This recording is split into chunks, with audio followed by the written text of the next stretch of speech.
कांग्रेस का 138वां स्थापना दिवस आज नागपुर में है। तैयार हम नाम से होगी विशाल रैली।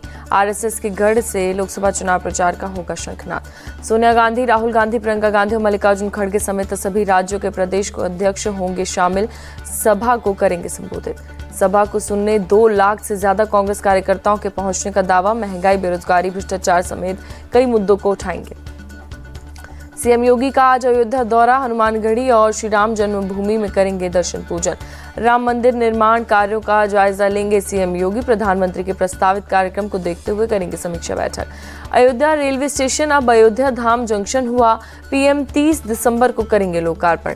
30 दिसंबर को पीएम मोदी का अयोध्या दौरा। मर्यादा पुरुषोत्तम श्री राम अंतर्राष्ट्रीय एयरपोर्ट का करेंगे उद्घाटन।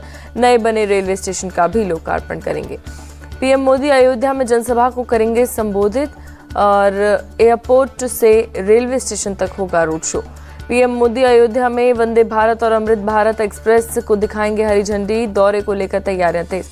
राम जन्मभूमि मंदिर के मुख्य पुजारी आचार्य सत्येंद्र दास ने कहा, अयोध्या जंक्शन का नाम बदलकर अयोध्या धाम जंक्शन करना सीएम योगी का बहुत अच्छा कदम। भारत के साथ नेपाल में भी उत्सव का माहौल। नेपाल की पवित्र नदियों का जल अयोध्या लाया जा रहा है। शरद पवार ने राम मंदिर बनाने को लेकर खुशी जाहिर की। बोले, राम मंदिर निर्माण में शिवसेना के योगदान को लेकर कोई भी कंट्रोवर्सी नहीं करनी चाहिए। राम मंदिर की प्राण प्रतिष्ठा के लिए सज गया है अयोध्या धाम। पूरब में प्रवेश द्वार, दक्षिण से होगा निकास। 33 सीढ़ियां चढ़ने के बाद मंदिर में एंट्री। मंदिर की छत से लेकर खंभों पर खूबसूरत कारीगरी। पिलर्स पर उकेरी गई मूर्तियां। कांग्रेस नेता सैम पित्रोदा के बयान पर सियासत तेज। कैलाश विजयवर्गीय ने उनकी सोच को बताया विदेशी।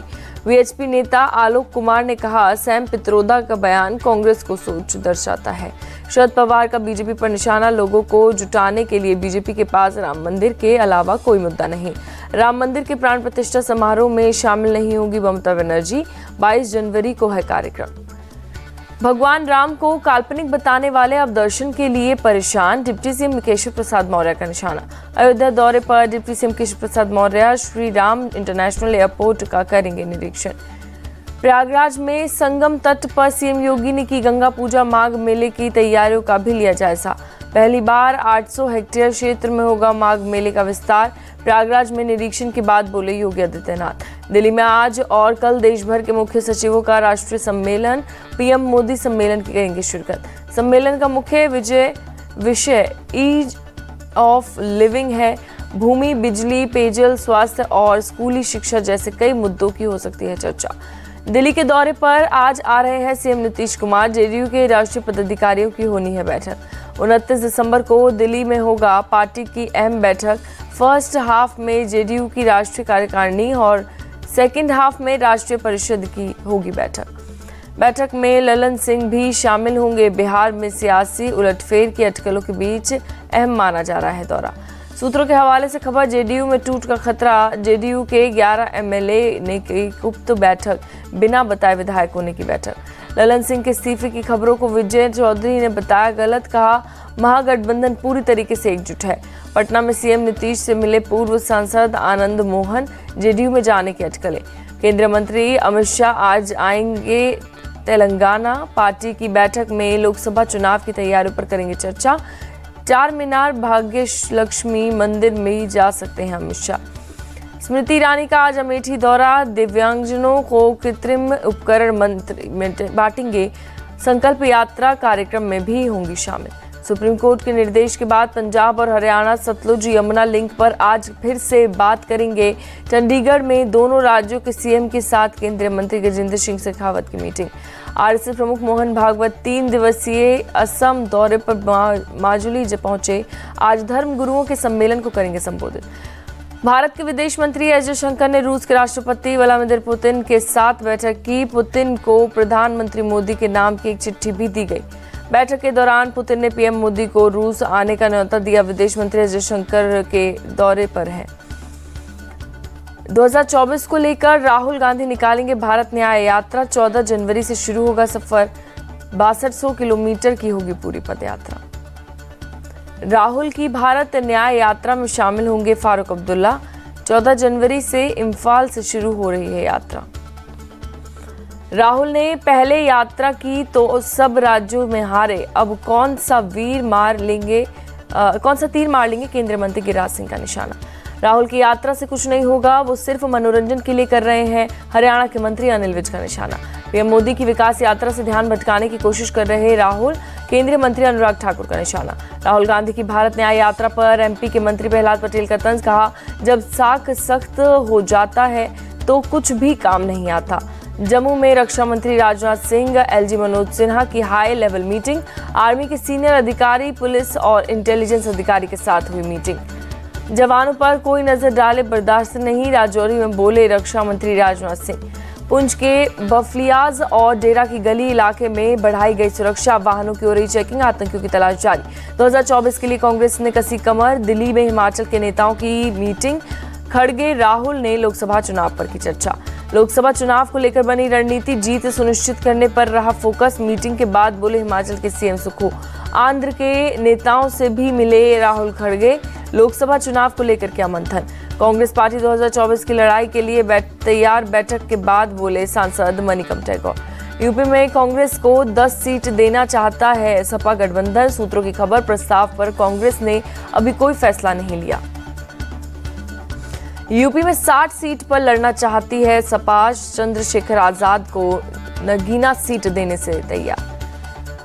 मातोश्री में शिवसेना उद्धव गुट की बैठक, उद्धव ठाकरे ने लोकसभा चुनाव की तैयारियों में लगने को कहा। मीटिंग के बाद बोले नेता विपक्ष अंबादास दानवे, कौन किस सीट से लड़ेगा उद्धव ठाकरे करेंगे तय। इंडी गठबंधन से पीएम फेस पर बोले संजय राउत, लोकतंत्र में होते हैं कई चेहरे, तानाशाही वाले राजनीतिक दल में एक चेहरा। छत्तीसगढ़ के रायगढ़ में सीएम विष्णुदेव साय ने किया रोड शो, जीत दिलाने के लिए जनता का जताया आभार। विकसित भारत संकल्प यात्रा के लाभार्थियों से पीएम का संवाद, कहा सरकार की योजनाओं से लोगों के जीवन में आया बदलाव, सरकार पर लोगों का विश्वास बढ़ा। मुस्लिम लीग जम्मू कश्मीर पर केंद्र सरकार ने लगाया बैन, देश विरोधी गतिविधियों में शामिल होने पर कार्रवाई। गृह मंत्री अमित शाह ने कहा मोदी सरकार का स्पष्ट संदेश है, भारत की एकता संप्रभुता के खिलाफ काम करने वाले नहीं बख्शे जाएंगे। मध्य प्रदेश के गुना में यात्रियों से भरी बस और डंपर में हुई टक्कर, हादसे में 13 लोगों की दर्दनाक मौत, 17 घायलों को अस्पताल में कराया गया भर्ती। गुना से आरोन जा रही थी बस, डंपर और बस की आमने सामने हुई टक्कर, बस में 30 लोग थे सवार। टक्कर के बाद सड़क पर पलटी बस में लगी आग, कई यात्रियों के शव आग में बुरी तरीके से झुलसे, शवों की पहचान में पुलिस। आग लगने के दौरान कुछ यात्री खुद से बस से बाहर निकले, यात्रियों ने पुलिस और फायर ब्रिगेड को दी जानकारी। यात्रियों के मुताबिक करीब 1 घंटे तक नहीं पहुंची मदद। गुना हादसे पर सीएम ने जांच के दिए आदेश, सीएम ने किया मुआवजे का ऐलान, मृतकों के परिजनों को 4-4 लाख रुपए और घायलों को 50-50 हजार रुपए देने का किया गया ऐलान। दिल्ली की सुनहरी मस्जिद मामले में जमीयत उलेमाए हिंद कोर्ट का रुख करेगी, कहा पहले से इस मामले में कोर्ट में लड़ाई लड़ने वाले लोगों को कानूनी मदद भी दी जाएगी। सुनहरी मस्जिद को हटाना देश में अराजकता फैलाने जैसा है, रजा अकादमी का बयान। केंद्र सरकार पर भड़के सीएम भगवंत मान, रिपब्लिक डे परेड में पंजाब की झांकी को नहीं मिली मंजूरी। आईपीएस अधिकारी राजीव कुमार बने कार्यवाहक डीजी और आईजीपी, पश्चिम बंगाल सरकार ने की नियुक्ति। इजरायली एम्बेसी पर हमले की जांच में जुटी एनआईए, सीसीटीवी फुटेज में दिखे 2 संदिग्ध, रूट मैप और मोबाइल लोकसभा से जांच। दिल्ली पुलिस की 12 टीमें जांच में जुटी, 1000 से ज्यादा सीसीटीवी कैमरे चेक किए, घटना के बाद सुरक्षा बढ़ाई गई। गंगा सागर मेले की होगी कड़ी सुरक्षा, सीसीटीवी कैमरे और ड्रोन से होगी निगरानी, भीड़ नियंत्रित करने के लिए 200 किलोमीटर तक होगी बैरिकेडिंग। जम्मू कश्मीर में हंदवाड़ा में ड्रग तस्कर का एक्शन, आमिर मुख्तियार की संपत्ति जब्त। आरबीआई को धमकी भरा ईमेल भेजने का मामला, मुंबई पुलिस ने 3 आरोपी हिरासत में लिए। बेंगलुरु में कन्नड़ रक्षा वेदी के संगठन का प्रदर्शन, दुकानों पर दूसरी भाषा में लिखे बोर्ड तोड़े गए। पंडित जसराज के हैदराबाद संगीत समारोह के 50 साल पूरे, गृह मंत्री अमित शाह ने डाक टिकट जारी किया।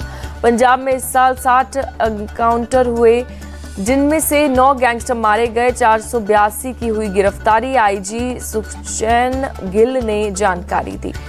जयपुर में लड़की को कार से कुचलने के मामले में पुलिस को सफलता, आरोपी मंगेश अरोड़ा गिरफ्तार। जयपुर में युवती को कार से कुचलने वाले मंगेश अरोड़ा का गैंगस्टर कनेक्शन आया सामने, मंगेश के गैंगस्टर ऋतिक बॉक्सर से जुड़े होने के मिले तार।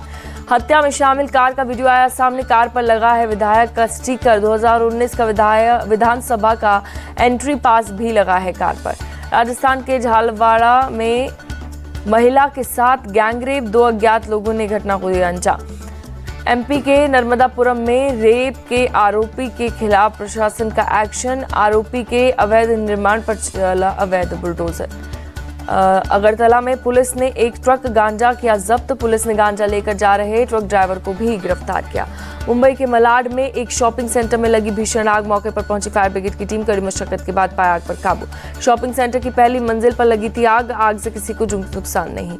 एमपी के खांडवा में अवैध गैस गोदाम में लगी आग। गोदाम में रखे करीब 2 दर्जन सिलेंडर धमाके में सिलेंडर ब्लास्ट से आसपास के इलाके में दहशत। हादसे में 7 लोग घायल, सभी को अस्पताल में कराया गया भर्ती। यूपी के महाराजगंज में निर्माणाधीन मैरिज हॉल का छत गिरा। हादसे में 2 लोगों की मौत। पटना के बाहरी बेगमपुर के जबरिया शादी का मामला आया सामने। लड़के के पिता ने लड़की के परिवार पर केस दर्ज किया। दिल्ली में शीतलहर जारी। शहर में छाया घना कोहरा। एयरपोर्ट रोड पर गाड़ियों की स्पीड कम हुई। यूपी के नोएडा में ठंड बढ़ने की वजह से कोहरे ने दस्तक दी। सड़कों पर गाड़ी चलाने वालों को हो रही परेशानी। मथुरा में छाया घना कोहरा। विजिबिलिटी काफी कम। सड़कों पर गाड़ियों की रफ्तार पर ब्रेक। सीतापुर में छाया घना कोहरा। कोहरे की वजह से ठंड बढ़ी। पंजाब का बठिंडा कोहरे की चादर में लिपटा हुआ नजर आया। शहर में कोहरे ने बढ़ाई लोगों की परेशानी। दिल्ली में JN1 वेरिएंट का पहला केस आया सामने। स्वास्थ्य मंत्री सौरभ भारद्वाज ने जानकारी दी। कोविड के नए वेरिएंट पर दिल्ली सरकार की नजर। सौरभ भारद्वाज बोले, योजना 250 से 400 तक RT-PCR टेस्ट हो रहा। कोविड को लेकर महाराष्ट्र सरकार की पूरी तैयारी। 7 सदस्यीय टास्क फोर्स किया गठित। इजराइल हमास युद्ध में अब तक 21,000 से ज्यादा फिलिस्तीनी मारे गए, 55,000 से ज्यादा घायल। गाजा में इजरायली सेना ने की एयर स्ट्राइक। संदिग्ध आतंकवादी ठिकानों को तबाह किया। सेंचुरियन टेस्ट में साउथ अफ्रीका ने 11 रन की बनाई बढ़त। भारत के 245 रन के जवाब में साउथ अफ्रीका का स्कोर 5 विकेट पर 256 रन। साउथ अफ्रीका के डीन एल्गर ने जड़ा शतक। 140 रन बनाकर नॉट आउट। एल्गर के साथ मैक्रो यानसन भी मौजूद रहे। सलमान खान के बर्थडे पर फैंस हुए दीवाने। भाईजान ने भी घर की बालकनी में आकर किया अभिवादन।